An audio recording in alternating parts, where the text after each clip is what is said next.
श्री स्वामी समर्थ, जय जय स्वामी समर्थ. कशा सर्वजण निश्चित मजेत असाल, असेच मजेत राहा.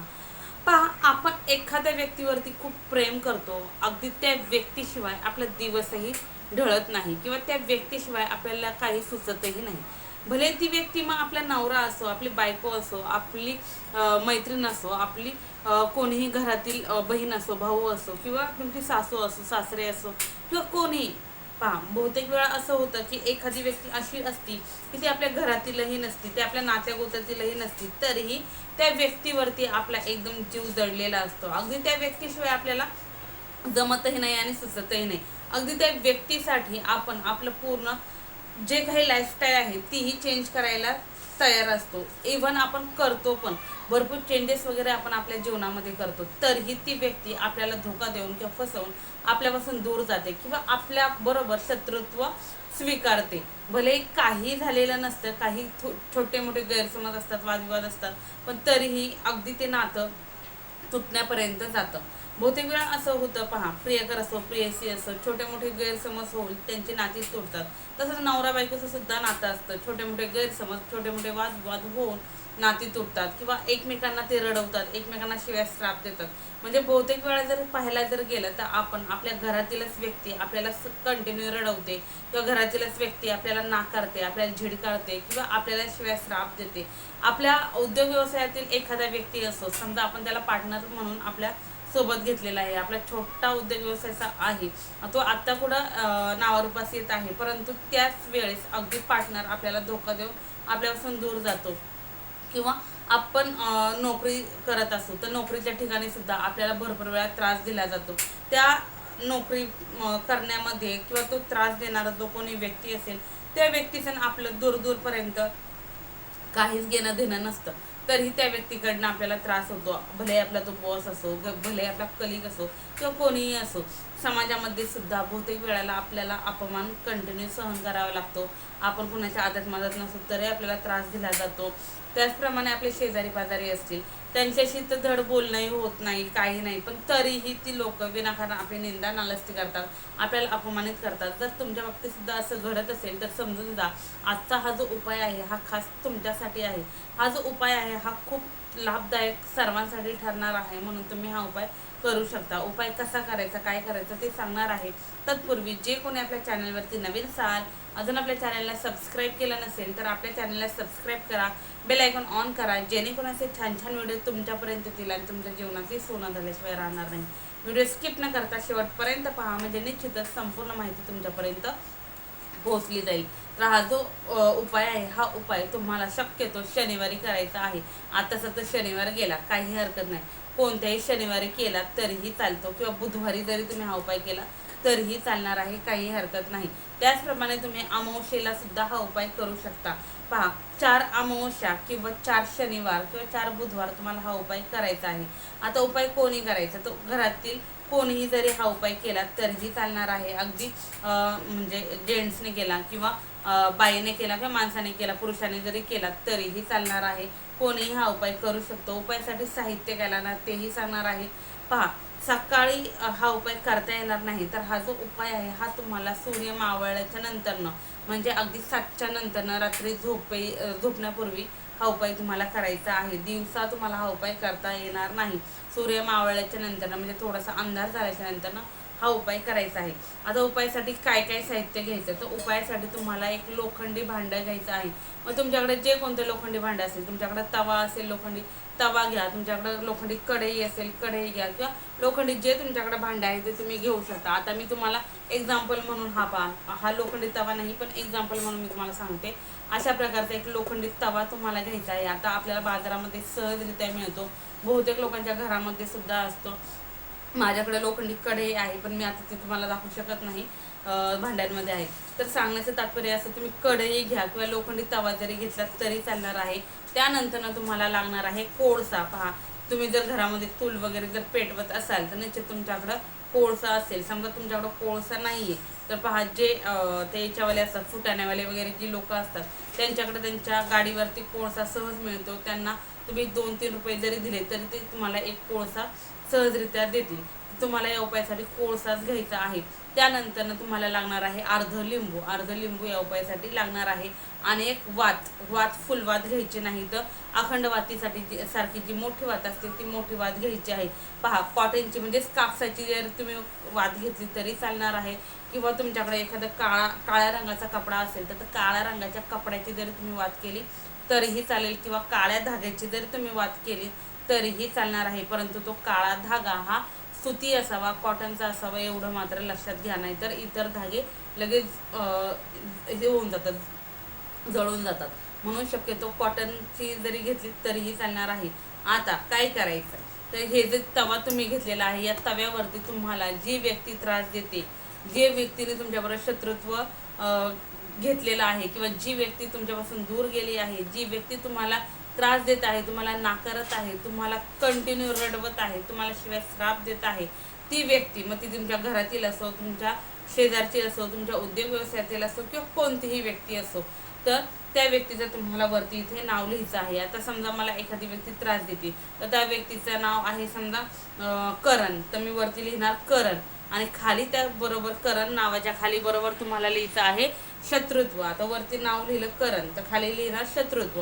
आता समजा ती एखादी मुलगी आहे, तर त्या किंवा एखादी महिला आहे, समजा ती मला त्रास देते, समजा तिचं नाव आहे प्रतिभा, तर मी वरती लिहिणार प्रतिभा, आणि खाली त्या नावाच्या बरोबर खाली लिहिणार शत्रुत्व. आता मान्य आहे, काळ्या रंगाचा तवा आहे, लोखंडी तवा हा काळा असतो, त्याचप्रमाणे जे आपण हे घेणार आहे, कोळसा घेणार आहे, तो सुद्धा काळाच असतो, याच्यावरती दिसणार नाही, काही नाही. पण तुम्हाला काय करायचं आहे, तो जो कोळसा आहे तो कोळसा दाबून घ्यायचा. कोळसा व्यवस्थित घ्या, जो पूर्णपणे लाकूड जळालेला असेल असा कोळसा घ्या. निश्चित तो कोळसा वटतो आणि काळ्या रंगावरती सुद्धा कोळसा दिसतो. अशा प्रकारे नाव लिहिता. आता जिथं मी करण आणि प्रतिभा म्हटलं, तर त्या ठिकाणी तुम्हाला जी व्यक्ती त्रास देते त्या व्यक्तीचं नाव लिहायचं. फक्त एक गोष्ट लक्षात घ्यायची की हा उपाय एका वेळेस एकाच व्यक्तीसाठी तुम्ही करू शकता. मग मी आता 2 नावं घेतली, एक्झाम्पल म्हणून मी तुम्हाला 2 नावं सांगितली, पण एका वेळेस एकाच व्यक्तीचा नाव तुम्हाला यावरती लिहून एकाच व्यक्तीसाठी हा उपाय करायचा. आता नाव लिहून झाल्याच्या नंतर ना काय करायचं, आता जे अर्धलिंबू मी तुम्हाला सांगितलं ते अर्धलिंबू घ्यायचं. आता माझ्याकडे नव्हतं, माझ्याकडे जी फोड होती आपल्याली ती तुम्हाला एक्झाम्पल म्हणून मी दाखवते. हे अशा प्रकारचं अर्धलिंबू घ्यायचं, हे बरोबर त्या नावावरती आणि जे शत्रुत्व लिहिले त्याच्या वरती म्हणजे असं बसेल असं ठेवायचं. किंवा समजा नाही बसलं तर दोघांमध्ये जे काही अंतर असेल, त्या व्यक्तीचं नाव आणि शत्रुत्व लिहिले त्यामध्ये जे काही अंतर असेल त्यावरती हे लिंबू अशा प्रकारे ठेवून द्यायचं. आणि जी वात घेतलेली आहे तुम्ही, ती वात तुम्हाला मोहरीच्या तेलामध्ये तुम्हाला काय करायचे, पूर्णपणे भिजवायची आहे. पूर्णपणे मोहरीच्या तेलातच भिजवायची आहे, इतर तेल घ्यायचं नाही. मोहरीचंच तेल तुम्हाला या उपायासाठी आणायचं आहे. पहा, मोहरीचे तेल यासाठी आणायचं आहे की आपल्या घरातील जे काही आपल्या पाठीमागे लागलेल्या इडा पिडा, ज्या काही बाधा असतील किंवा जो काही त्रास आपल्याला होत असेल, जे काही दोष आपल्या मागे लागले असेल, हे सर्व हे नष्ट होण्यासाठी मोहरीचं तेल खूप गरजेचं आहे, खूप महत्त्वाचं आहे. म्हणून मोहरीच्या तेलामध्येच भिजवून वात घ्यायची, पिळून वगैरे घ्यायचे नाही, फक्त पुढचं जे टोक आहे ते थोडंसं पिळायचं.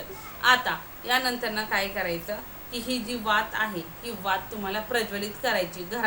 घरात कुठे बसायचं हे सांगायचं राहिलं महत्त्वपूर्ण. तर तुम्हाला स्वच्छ हातपाय वगैरे धुवायचे, हे सर्व साहित्य सोबत घ्यायचं आणि घरामध्ये दक्षिण दिशेला तोंड करून एका आसनावरती बसायचं. आता बसल्याच्या नंतर तुम्हाला धूप दीप अगरबत्ती लावून घ्यायची. प्रत्येक व्हिडिओमध्ये सांगते की कोणताही उपाय हा आपण अग्नीला साक्षी मानून करतो, म्हणून अग्नी प्रज्वलित करूनच म्हणजे दिवा लावूनच घ्यायचा, दिवा प्रज्वलित करूनच घ्यायचा.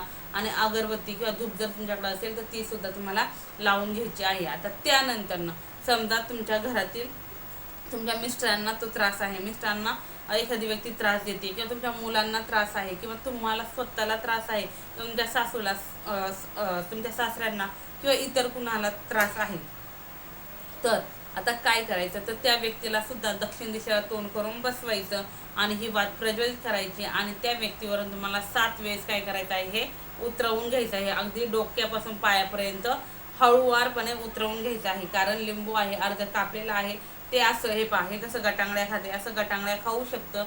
म्हणून व्यवस्थित पकडा, असं खालून जरी पकडलं आणि असं जरी उतरवलं तरी चालेल, फक्त थोडंसं जपून. तर अशा प्रकारे 7 वेळेस उतरवून घेतलं की त्यानंतर तुम्हाला हे जे आहे हे याच प्रकारे घराच्या बाहेर घेऊन जायचं आणि घराच्या बाहेर घेऊन जाऊन तुम्हाला तेथे ही वात प्रज्वलित असणारच आहे. समजा तुम्हाला प्रज्वलित करून उतारा करणं शक्य नसेल, उतरवून घेणं शक्य नसेल, तर तुम्ही फक्त लिंबू आणि वात त्या लिंबावरती ठेवायचे आणि हात तवा किंवा ते लोखंडी भांड जे आहे ते उतरवून घ्यायचं आणि उतरवून घेतल्याच्या नंतर घराच्या बाहेर जायचं. घराच्या बाहेर जाऊन कोणत्याही दिशेला ठेवा, घराच्या उंबऱ्याच्या उजव्या बाजूने ठेवा किंवा डाव्या बाजूने, काही नाही, कुठेही ठेवू शकता. अगदी मध्यभागी जरी ठेवलं तरीही चालेल. तर तुम्हाला तेथे ठेवायचं आहे आणि तेथे जाऊन तुम्हाला ही वात प्रज्वलित करायची आहे. आता ही वात प्रज्वलित केल्याच्या नंतर काय करायचं, चिमूटभर पिवळी मोहरी घ्यायची. पिवळीच मोहरी घ्यायची, इतर नाही. काळी मोहरी चालणार नाही, तर पिवळी मोहरी चिमूटभर घ्यायची. ही वात जेव्हा जळत आहे त्यावेळेस फक्त त्या व्यक्तीचं नाव घ्यायचं आणि फक्त ही जी 3 बोट आहे, अंगठा आणि ही मधली 2 बोट, ह्या 2 बोटांमध्ये घ्यायची, चिमूटभरच घ्यायची आणि एक एक एक एक असं बोट चाळत चाळत चाळत त्या वातीवरती हळूहळू हळूहळू तुम्हाला ही मोहरी सोडायची आहे आणि शत्रुत्व स्वाहा, शत्रुत्व स्वाहा, शत्रुत्व स्वाहा, शत्रुत्व स्वाहा, शत्रुत्व स्वाहा असं तुम्हाला 21 वेळेस म्हणायचं आहे. आता हे म्हणून झाल्याच्या नंतर तुम्हाला काय करायचं, ही वात पूर्णपणे जळू द्यायची किंवा जोपर्यंत वात चालू आहे तोपर्यंत तुम्हाला तेथेच थांबायचं आहे. आता ज्यावेळेस ही वात विझेल किंवा ही वात थांबेल त्यावेळेस तुम्हाला काय करायचं, बाहेर तुम्हाला एका जगामध्ये किंवा बकेटमध्ये एका साईडला पाणी ठेवायचं आणि हे सर्व जे काही आहे साहित्य हे तव्यासहित तुम्हाला त्या अंधारामध्ये, निश्चित संध्याकाळी उपाय करता तर निश्चित अंधार असणार आहे, अंधारामध्ये हे हातामध्ये घेऊन तुम्हाला एका अशा ठिकाणी जायचं की जिथे कोणीही नाही, अशा ठिकाणी जायचं मोकळ्या जागेमध्ये आणि दक्षिण दिशेला तोंड करून यातील जे काही लिंबू आहे आणि जी वात आहे ती तुम्हाला काय करायची आहे, उचलून दक्षिण दिशेला फेकून द्यायची आहे. हे फेकून दिल्याच्या नंतर तो तवा घेऊन तुम्हाला तसंच घरी यायचं. घरी आलात की स्वच्छ हातपाय वगैरे धुवायचे आणि डायरेक्ट बाथरूममध्ये जायचं. हात तवा घासण्यासाठी टाकायचा, स्वच्छ घासायचा आणि नंतर तुम्ही हात तवा यूज केला तरी चालणार आहे. तुम्ही स्वच्छ हातपाय वगैरे धुवायचे, चोळ वगैरे भरायची आणि त्यानंतर तुमची जी काही दैनंदिन कामं आहेत ती तुम्हाला करायची आहे. पहा, अशा प्रकारे तुम्हाला 4 शनिवार किंवा बुधवार हा उपाय करायचा किंवा तुम्ही अमावस्येला जरी हा उपाय केलात तरीही चालणार आहे. पहा किती साधा सोपा हा उपाय आहे. निश्चित तुम्ही उपाय करू शकता. अगदी हा उपाय केल्याच्या नंतर जो व्यक्ती तुम्हाला रडत होता, जो व्यक्ती तुम्हाला छळत होता किंवा जो व्यक्ती तुमच्यापासून दूर गेलेला होता, ज्याने तुमच्याबरोबर शत्रुत्व निभावलं होतं, ती व्यक्ती स्वतःहून तुम्हाला शरण येईल. ती व्यक्ती स्वतःहून तुमच्याबरोबर बोलण्यासाठी येईल. ज्या काही चुका झालेल्या आहेत त्याची स्वतःहून येऊन माफी मागेल. इतका छान, इतका प्रभावी असा हा उपाय आहे. हा उपाय लाल किताबमधील आहे. खूप जणांना अनुभव देऊन गेलेला हा उपाय आहे. म्हणून निश्चित उपाय करून पहा, निश्चित तुम्हाला अनुभूती येणार आहे. तर व्हिडिओ कसा वाटला हे कमेंट्समध्ये सांगायला विसरू नका. तसेच कमेंट्समध्ये श्री स्वामी समर्थ, जे स्वामी समर्थ हे लिहिलंय विसरू नका. झालेली सेवा स्वामींच्या रुजू. श्री स्वामी समर्थ, जे स्वामी समर्थ, श्री स्वामी समर्थ महाराज की जय.